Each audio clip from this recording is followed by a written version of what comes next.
Hello friend, चलिए आज हम लोग घटना चक्र के इतिहास खंड से बहुत ही इम्पोर्टेंट टॉपिक भारतीय राष्ट्रीय कांग्रेस को पढ़ते हैं।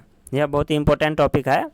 चलिए इसको इसमें पहले इसका नोट्स दिया हुआ, पहले इसके नोट्स को देखते हैं, फिर इसके क्वेश्चन आंसर भी करेंगे। चलिए स्टार्ट करते हैं। Allan Octavian Hume A.O. Hume भारतीय सिविल सेवा के सेवानिवृत्त ब्रिटिश अधिकारी थे। ये शिमला में बस गए थे। A.O. ह्यूम क्या थे? तो भारतीय सिविल सेवा के ब्रिटिश सेवानिवृत्त अधिकारी थे और यह शिमला में बस गए थे। 1884 ईस्वी में इन्होंने भारतीय राष्ट्रीय संघ की स्थापना की, जो भारतीय राष्ट्रीय कांग्रेस का अग्रदूत था। तो 1884 ईस्वी में इसने किसका स्थापना किया था? तो भारतीय राष्ट्रीय संघ की स्थापना की। यही संघ आगे चलकर भारतीय राष्ट्रीय कांग्रेस का अग्रदूत बना। भारतीय राष्ट्रीय कांग्रेस की स्थापना 1885 ईस्वी में A.O. ह्यूम द्वारा की गई थी। कांग्रेस का स्थापना 1885 ईस्वी में A.O. ह्यूम द्वारा की गई थी। इसका पहला अधिवेशन 28 से 30 दिसंबर 1885 ईस्वी को मुंबई स्थित गोकुलदास तेजपाल संस्कृत विद्यालय में आयोजित किया गया। तो कांग्रेस का पहला अधिवेशन 28 से 30 दिसंबर 1885 ईस्वी को गोकुलदास तेजपाल संस्कृत विद्यालय, जो मुंबई में स्थित है, में आयोजित किया गया। इसी सम्मेलन में दादा भाई नौरोजी के सुझाव पर भारतीय राष्ट्रीय संघ का नाम बदलकर भारतीय राष्ट्रीय कांग्रेस कर दिया गया। तो पहले अधिवेशन में ही दादा भाई नौरोजी के सुझाव पर भारतीय राष्ट्रीय संघ का नाम बदलकर भारतीय राष्ट्रीय कांग्रेस कर दिया गया। इसमें कुल 72 प्रतिनिधियों ने भाग लिया था। पहले अधिवेशन में कुल 72 प्रतिनिधियों ने भाग लिया था। भारतीय राष्ट्रीय कांग्रेस के पहले अधिवेशन की अध्यक्षता हेमेश चंद्र बनर्जी W.C. बनर्जी ने की। तो कांग्रेस के पहले अधिवेशन की अध्यक्षता किसने किया? हेमेश चंद्र बनर्जी ने। तथा इसके प्रथम महासचिव स्वयं A.O. ह्यूम थे। तो कांग्रेस के पहले अधिवेशन के अध्यक्ष W.C. बनर्जी और महासचिव A.O. ह्यूम थे। भारतीय राष्ट्रीय कांग्रेस की स्थापना 1885 के समय भारत का वायसराय लॉर्ड डफरिन था। उसने कांग्रेस को यह कहकर मजाक उड़ाया था कि यह सूक्ष्मदर्शी अल्पसंख्यकों की संस्था है। तो कांग्रेस की स्थापना के समय भारत का वायसराय लॉर्ड डफरिन था। उसने कांग्रेस को सूक्ष्मदर्शी अल्पसंख्यकों की संस्था कहकर उसका मजाक उड़ाया था। कांग्रेस का दूसरा अधिवेशन 1886 ईस्वी में कलकत्ता में हुआ, जिसकी अध्यक्षता दादा भाई नौरोजी ने की। तो कांग्रेस के दूसरे अधिवेशन की अध्यक्षता 1886 ईस्वी में कलकत्ता में हुआ था, जिसका अध्यक्षता दादा भाई नौरोजी ने किए थे। इसके अतिरिक्त दादा भाई नौरोजी ने 1893 ईस्वी में लाहौर अधिवेशन तथा वर्ष 1906 ईस्वी में कलकत्ता अधिवेशन की अध्यक्षता की थी। तो दादा भाई नौरोजी ने कुल 3 बार कांग्रेस की अध्यक्षता की थी। पहली बार 1886 ईस्वी में कलकत्ता में, दूसरी बार 1893 ईस्वी में लाहौर में और तीसरी बार 1906 ईस्वी में कलकत्ता में अधिवेशन की अध्यक्षता की थी।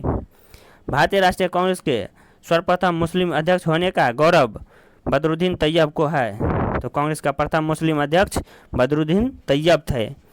ये भारतीय राष्ट्रीय कांग्रेस के 27 से 30 दिसंबर 1887 ईस्वी को मद्रास में संपन्न हुए तीसरी अधिवेशन की अध्यक्ष पद के लिए चुने गए।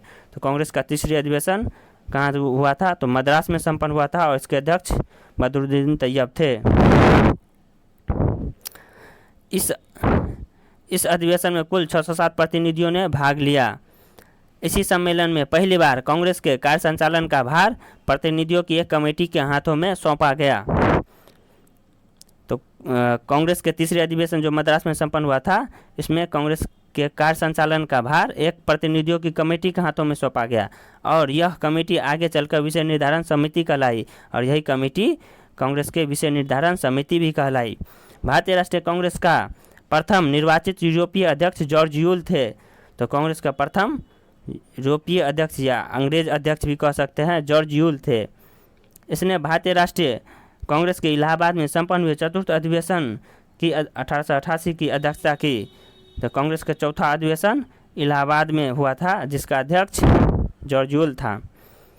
कांग्रेस के लिए समर्थन प्राप्त करने के उद्देश्य से जुलाई 1889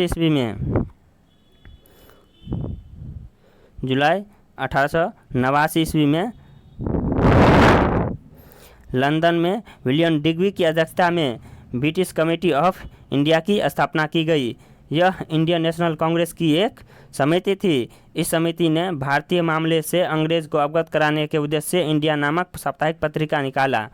1889 ईस्वी में लंदन में विलियम डिग्बी की अध्यक्षता में ब्रिटिश कमेटी ऑफ इंडिया की स्थापना की गई और यह कमेटी इंडिया नामक साप्ताहिक पत्रिका भी निकाला। और इस कमेटी का उद्देश्य क्या था कि यह भारतीय मामलों से अंग्रेज़ों को अवगत कराए। लाला लाजपत राय, जिन्हें लोग प्रायः शेर पंजाब, पंजाब का सिंह कहते थे, वर्ष 1920 ईस्वी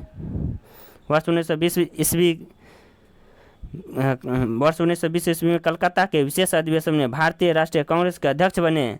इस अधिवेशन में असहयोग का प्रस्ताव स्वीकार कर लिया गया। तो कलकत्ता के विशेष अधिवेशन 1920 ईस्वी में हुआ था, जिसका अध्यक्षता लाला लाजपत राय किए थे, और इस अधिवेशन में असहयोग का प्रस्ताव स्वीकार कर लिया गया।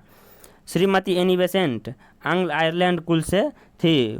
वे वर्ष 1907 से 1933 तक थियोसॉफिकल सोसाइटी की प्रधान रही। वर्ष 1916 में होम रूल लीग का गठन किया था और वर्ष 1917 में भारतीय राष्ट्रीय कांग्रेस की पहली महिला अध्यक्ष बनी। तो एनी बेसेंट यह आयरलैंड से थे। वर्ष 1907 से 1933 तक थियोसॉफिकल सोसाइटी के प्रथम अध्यक्ष प्रधान रही। थियोसॉफिकल सोसाइटी के प्रधान रही। यही थियोसॉफिकल सोसाइटी जिसका स्थापना मैडम ब्लाटवस्की और कर्नल अटकाट ने किया था। इसका 1907 से 1933 तक एनी बेसेंट प्रधान रही और 1916 ईस्वी में एनी बेसेंट ने होम रूल लीग का गठन किया और वर्ष 1917 में भारतीय राष्ट्रीय कांग्रेस की पहली महिला अध्यक्ष बनी। भारतीय राष्ट्रीय कांग्रेस का 27वां अधिवेशन दिसंबर 1912 ईस्वी में बांकीपुर में संपन्न हुआ। इस अधिवेशन की अध्यक्षता R.N. माडोलकर ने की। इसी अधिवेशन में A.O. ह्यूम को कांग्रेस का पिता कहा गया। तो कांग्रेस का 27वां अधिवेशन दिसंबर 1912 में बांकीपुर में बिहार में है संपन्न हुआ और इसका अध्यक्षता R.N. माडोलकर ने की थी और इसी अधिवेशन में A.O. ह्यूम को कांग्रेस का पिता कहा गया। भारतीय राष्ट्रीय कांग्रेस तथा मुस्लिम लीग दोनों ने वर्ष 1916 में लखनऊ में अधिवेशन किया। तदनुसार कांग्रेस तथा मुस्लिम लीग के बीच लखनऊ समझौता हुआ, जो कांग्रेस लीग योजना तथा लखनऊ पैक्ट के नाम से जाना जाता है। तो कांग्रेस के और मुस्लिम लीग के बीच 1916 ईस्वी में लखनऊ में हुए अधिवेशन के बीच कांग्रेस और मुस्लिम लीग के बीच समझौता हुआ, जिसे लखनऊ पैक्ट के नाम से जाना जाता था। इसी अधिवेशन में उग्रपंथियों को, जिन्हें पिछले 9 साल से कांग्रेस से निष्कासित कर दिया गया था, पुनः कांग्रेस में शामिल कर लिया गया। कांग्रेस के लखनऊ अधिवेशन की अध्यक्षता अंबिकाचंद मजूमदार ने की थी।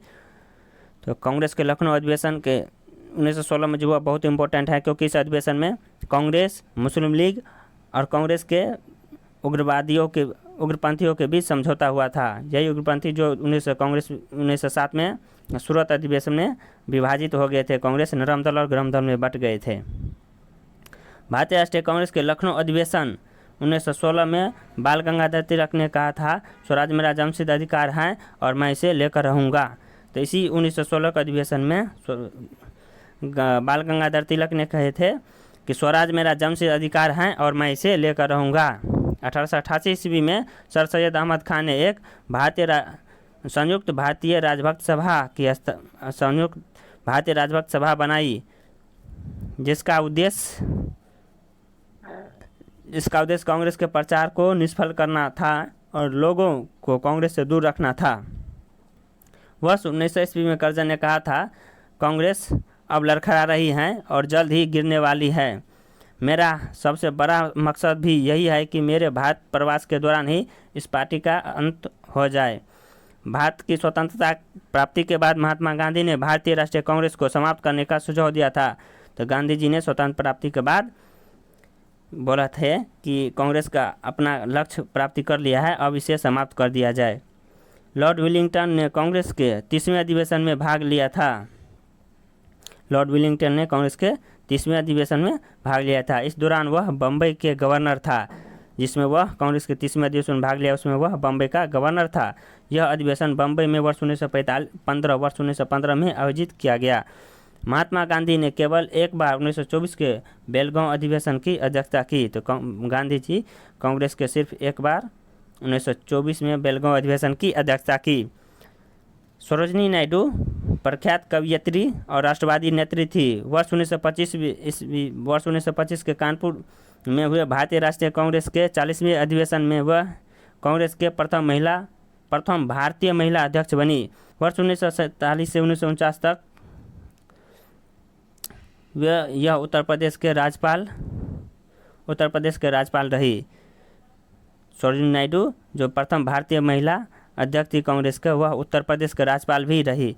जवाहरलाल नेहरू ने वर्ष 1929 में लाहौर में, अप्रैल 1936 में लखनऊ में तथा दिसंबर 1936 फैजपुर अधिवेशन की अध्यक्षता की। कांग्रेस का 51वां अधिवेशन 1921 फरवरी 1938 के दौरान गुजरात के हरिपुरा में संपन्न हुआ था। इसके अध्यक्षता सुभाष चंद्र बोस ने की। तो कांग्रेस के 1938 के हरिपुरा अधिवेशन का अध्यक्षता सुभाष चंद्र बोस ने किए थे। इसी अधिवेशन में राष्ट्रीय नियोजन समिति का गठन किया गया था तथा पंडित जवाहरलाल नेहरू इसका अध्यक्ष बना। तो 1938 ईस्वी के कांग्रेस के हरिपुरा अधिवेशन में राष्ट्रीय नियोजन समिति का गठन किया गया और इस नियोजन समिति का पहला अध्यक्ष जवाहरलाल नेहरू थे। वर्ष 1940 से 1946 तक अबुल कलाम आज़ाद कांग्रेस के अध्यक्ष रहे। JB कृपलानी कांग्रेस के 54वें अधिवेशन 1946 मेरठ का अध्यक्ष चुना गया तथा वे आज़ादी के समय भी कांग्रेस के अध्यक्ष रहे। तो देश की आज़ादी के समय कांग्रेस के अध्यक्ष कौन थे? JB कृपलानी थे। कांग्रेस के 55वें अधिवेशन दिसंबर 1948 जयपुर की अध्यक्षता डॉक्टर पट्टाभी सीतारामैया ने की थी। रविंद्रनाथ टैगोर द्वारा मूल रूप से बंगला में रचित और संगीतबद्ध जनगण मन के हिंदी संस्करण को संविधान सभा द्वारा भारत के राष्ट्रगान के रूप में 24 जनवरी 1950 को अपनाया गया। तो भारत का राष्ट्रगान जो जनगण मन है वह संविधान सभा द्वारा 24 जनवरी 1950 को अपनाया गया था। यह सर्वप्रथम 27 दिसंबर 1911 को भारतीय राष्ट्रीय कांग्रेस के कलकत्ता अधिवेशन में गाया गया। तो जनगण मन सबसे पहली बार कांग्रेस के कलकत्ता अधिवेशन जो 1911 में हुआ था उसमें गाया गया था। बाल गंगाधर तिलक ने अंतिम रूप से भारतीय राष्ट्रीय कांग्रेस के अमृतसर अधिवेशन 1919 में भाग लिया था। तो बाल गंगाधर तिलक अंतिम रूप से कांग्रेस के अमृतसर अधिवेशन जो 1919 में हुआ था उसमें भाग लिए थे। चलिए इसके बाद इसका क्वेश्चन आंसर शुरू हो जाता है। इसको नेक्स्ट एपिसोड में देखते हैं। Thank you for watching.